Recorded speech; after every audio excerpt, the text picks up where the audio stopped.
भिंत फोडून गुरुकृपा मोबाईल दुकानातून लाखो रुपयांचे मोबाईल लंपास करणाऱ्या टोळीतील एका सराईत आरोपीला पोलिसांनी थेट झारखंडमधून अटक केली असून अद्याप 2 साथीदार फरार आहेत।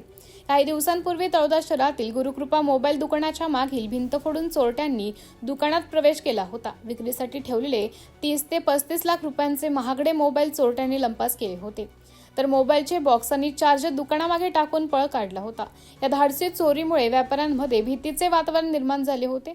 या प्रकरणाचा तपास करताना तळोदा पोलीस व स्थानिक गुन्हे शाखा नंदुरबार यांच्या पथकाने सीसीटीव्ही फुटेज, चोरीस गेलेल्या मोबाईलपैकी काही मोबाईल सुरू झाल्यानंतर त्यांचा IMEI क्रमांकाचे तांत्रिक विश्लेषण केलं। त्यासोबतच गोपनीय माहितीच्या आधारे तपासाची सूत्र थेट झारखंडमधील साहिबगंज जिल्ह्यापर्यंत पोहोचली। अखेर पोलिसांनी मोहम्मद साबिर मुस्तफा शेख राहणार मझहरटोला, राजमहल, जिल्हा साहिबगंज, झारखंड याला जेरबंद करण्यात आलं। या गुन्ह्यातील त्यांचे 2 साथीदार इस्माईल नारुल शेख आणि सईद हुसेन नूर इस्लाम शेख हे अद्याप फरार असून त्यांचा शोध सुरू आहे। अटक आरोपीला न्यायालयात हजर केले असता 7 दिवसांची पोलीस कोठडी सुनावण्यात आली आहे।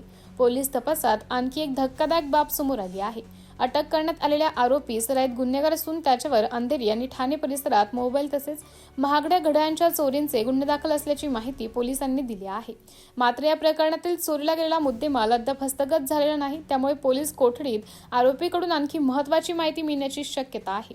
ही उल्लेखनीय कारवाई तळोदा पोलीस ठाण्याचे पोलीस उपनिरीक्षक महेश निकम, स्थानिक गुन्हे शाखेचे पोलीस उपनिरीक्षक विकास गुंजाळ, पोलीस हवालदार विशाल नागरे, मुकेश तावडे, दादाभाऊ वाघ, अभय राजपूत, पोलीस शिपाई मनोज महाजन, विनोद पाटील, मनोहर ढमढेरे यांच्या पथकाने केली आहे। MDTV न्यूजसाठी तालुका प्रतिनिधी संतोष आखडमल शहादा।